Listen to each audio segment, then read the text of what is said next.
All right, we're here. All righty, welcome. Hi.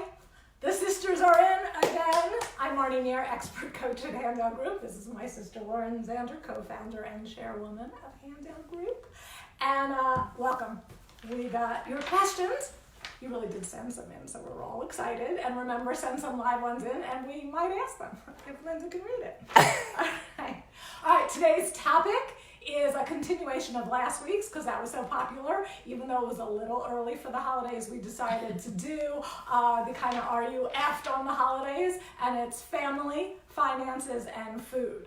So we ask you to bring in, go ahead, throw us your buffet of questions. And some of you went off the buffet, and we'll ask if we have time, we'll do yours too. Ready, Laura? Yes. Okay. How do you instill a new belief about money to replace a core belief that is based in scarcity? How to instill a new belief about money to replace a core belief that is based in scarcity? Okay. I mean, the right action, what you would do is there's a dream you have about how you'd be about money, how you'd be with it, how you'd have it, how much you'd have, how you took care of your money, how you saved your money, like that you were in love.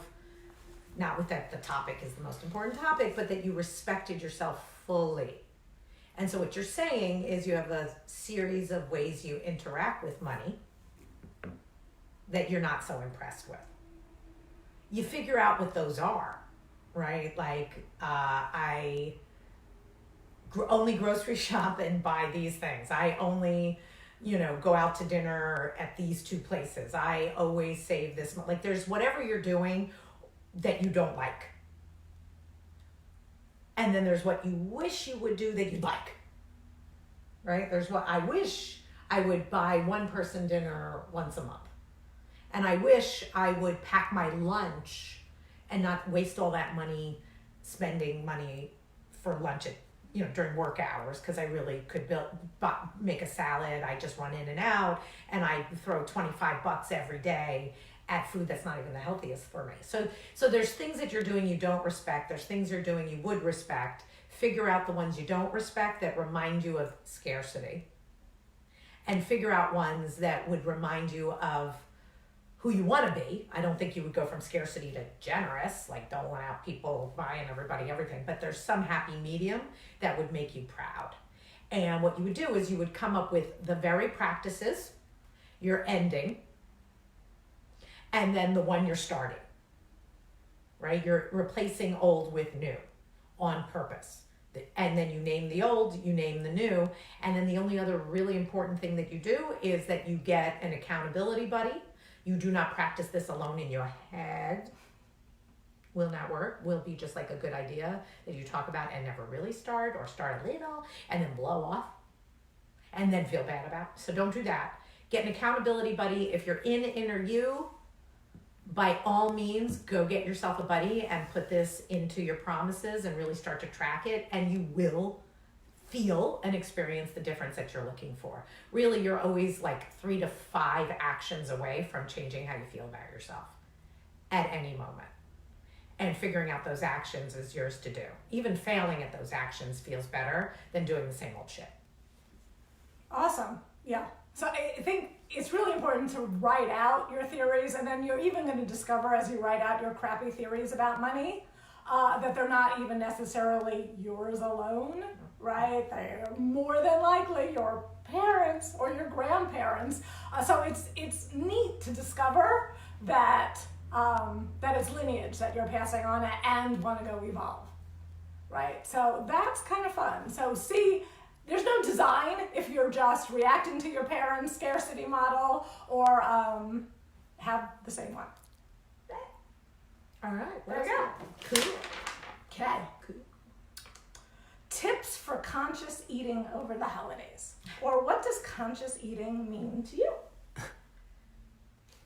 I know it's hard to believe that the holidays shouldn't just be this special eating time. So like what? Right? Like as if you're in Italy, right? Like as if you're on vacation and you're in a particular place that has the best food and the best Italian food in the world. Like as if being home for the holidays equals Tuscany. and the one time in your life. So the answer is mostly it absolutely does not. And Christmas is, basically one day. And Christmas Eve is one dinner. And, just like the Jewish holidays are really not that big a deal, right? Like they're a big deal spiritually, but food wise, or drinking wise, it's not supposed to be, a week in Italy. Okay, so first just appreciate that humans are pretty damn funny. Nice try. Right? Like the holiday season, as if it equals, as if Halloween really means that you, over 25 years old still deserve Milk duds. candy night, right? Where you have to go trick-or-treating. Like my kids, right? And just so you know, my kids get like a little pile and then we hold the bag and then they get dessert, right? When, versus that they eat to the bottom of the bag, which some of you still know how to do. So the question becomes, how do you want to handle the holiday? What is eating healthy over the holiday to you? Me. Yeah, I don't eat over the holidays, right? There's pretty much two things I'm going to care about at her house at Thanksgiving, and I will get 2 servings of crap on Thanksgiving, right? I will be eating some stuffing. And I probably will taste a cookie or 2, like a little thing with my decaf coffee. Does that sound like I went overboard or that I have to worry about how much I weigh the next day or week? The answer is no, I don't mess with holidays. And that is designed and it's years later. So the question becomes for you, how do you want to do it? I want an item, I want a meal off, as long as I exercise 5 times the week of Thanksgiving, like you can put an exercise and you can design what you're gonna eat and you can design what cheating is for you so that you succeed at cheating exactly like you said. A bunch of my clients particularly love that they get bites. You're like, what do you mean bites? And I'm like, every day, I have particular clients that are in maintenance, right? They look great, they're happy with their body, but they don't, they have their drinking promise, what they get during the week for booze, very specific that they're happy with on their weekends, right? But the other thing they want is they want to be able to eat a French fry, have a bite of dessert, right? So like, how many bites do they get on a given week? And that works perfect. So there's what you want to think of is there something that would make you proud that you could tell other people that wouldn't feel like deprivation at all, would actually feel like the holiday, but not like a week in Italy, where you come back and you are scared to get on the scale. And it takes you about 3 weeks to even see your old number again because you really did some damage, right? I got nothing else. Well, there you go. Design your holidays. Design I swear your the holidays. food tastes better when it's planned and not done to you. Yeah. It really tastes much better. And it's not needed. No, and everybody's only happier if they eat less over the holidays, not if they Overdid it. went to the Christmas parties and drank too much and then ate too much. You know that if you drink a few, that means you're entitled to eat more, right? Like it's a mess, right? So I usually go after the drinking first because that tames the eating. And then once I have the drinking down to a decent 2 to 3 drinks, then I can really handle the food. Happy holidays. Happy holidays! All right. Oh, we got a sad one. Okay. Uh-oh.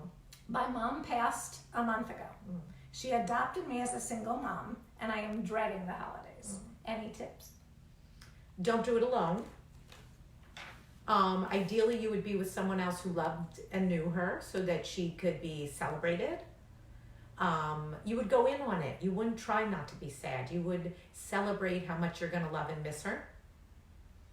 You could write her a letter. You could read a poem to her, right? You could get a good cry out, I would recommend. So rather than resisting that the holiday, you miss her desperately, I would miss her desperately and honor her and be around people who will let you cry and you're not embarrassed for needing a good cry. And don't expect to be happy, right? These holidays are going to be hard. Just don't do them alone. That's key. you're going to want to do it alone. You're going to want people not to ask you. You're going to want to not to feel your feelings. And then you're going to think eating and drink. And then you're going to find your vices and you're going to go overboard on your vices like you deserve them. So no, don't overdrink, don't overeat. Watch out for you in particular, feeling sad for yourself, binging on Netflix.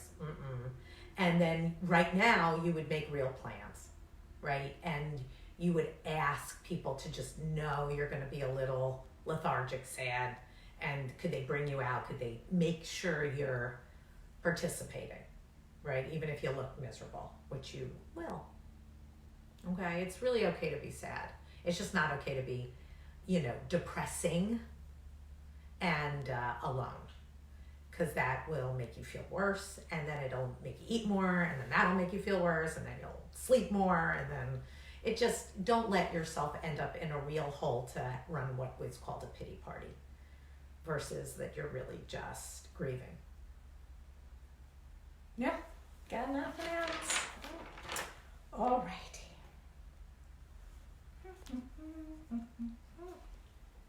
All right, let's do this one. Okay, this is family. Yeah. Not really holidays, but family. Yeah. My ex is borderline personality. The truth was evasive. How do I clean up such a mess? Okay, so folks, when someone tells me that someone's mentally ill,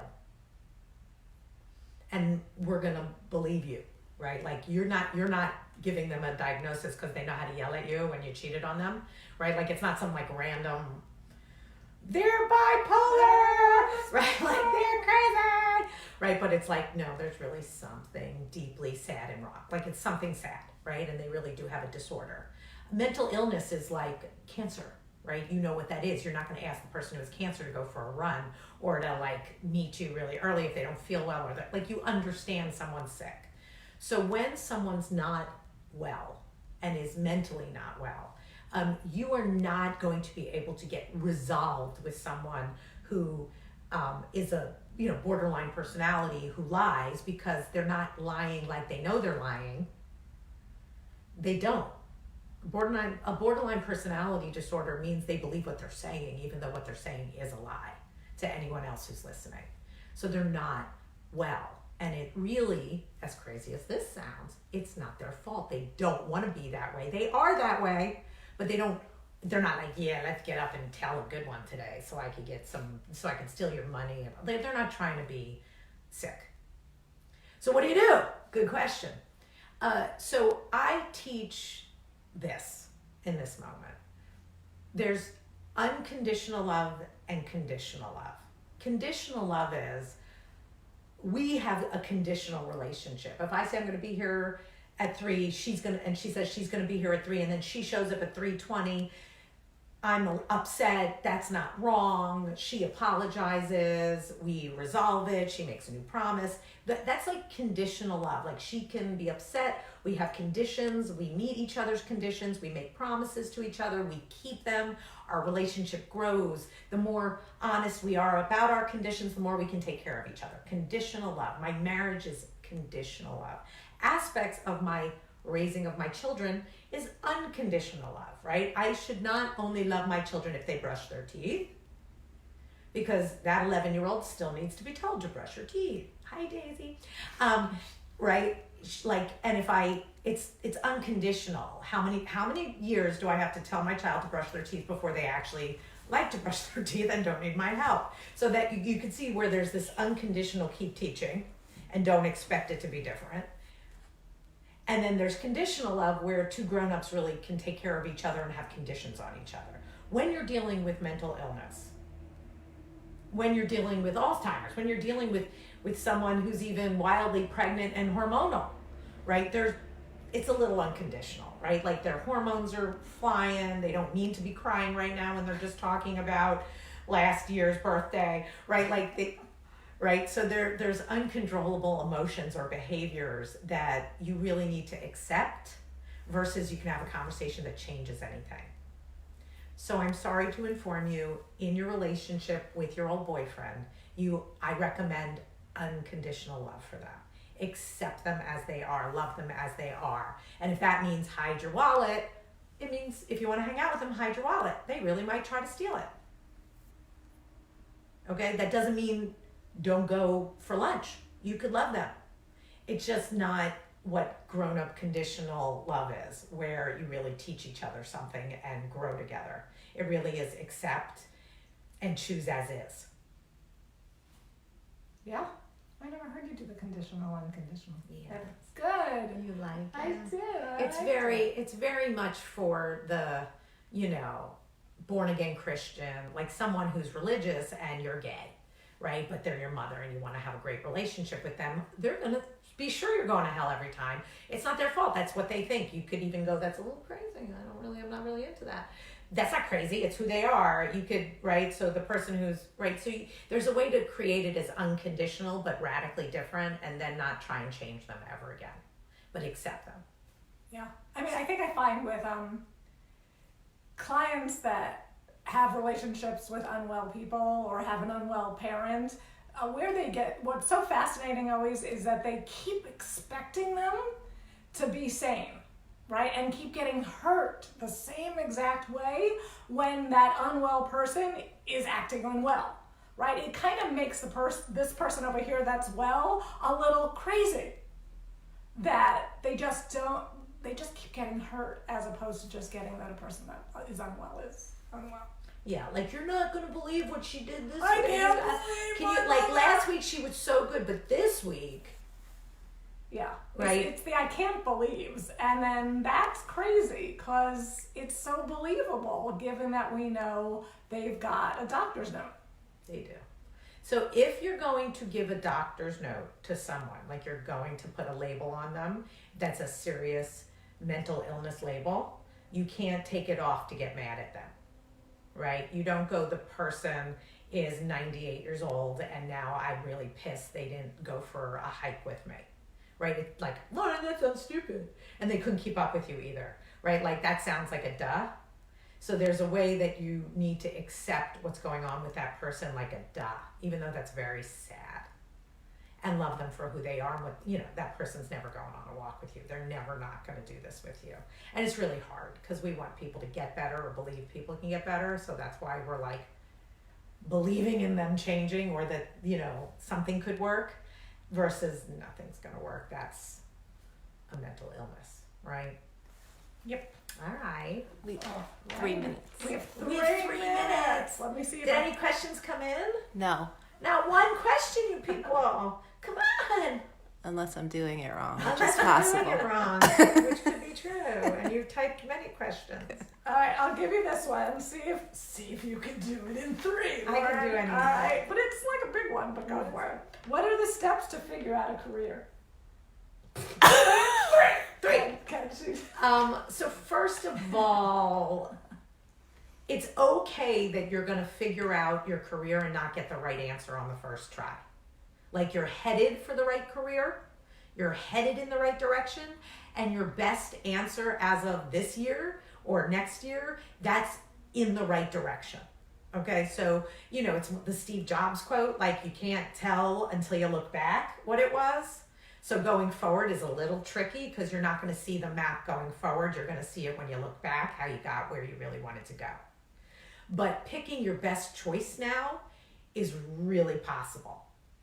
How do you pick your best choice?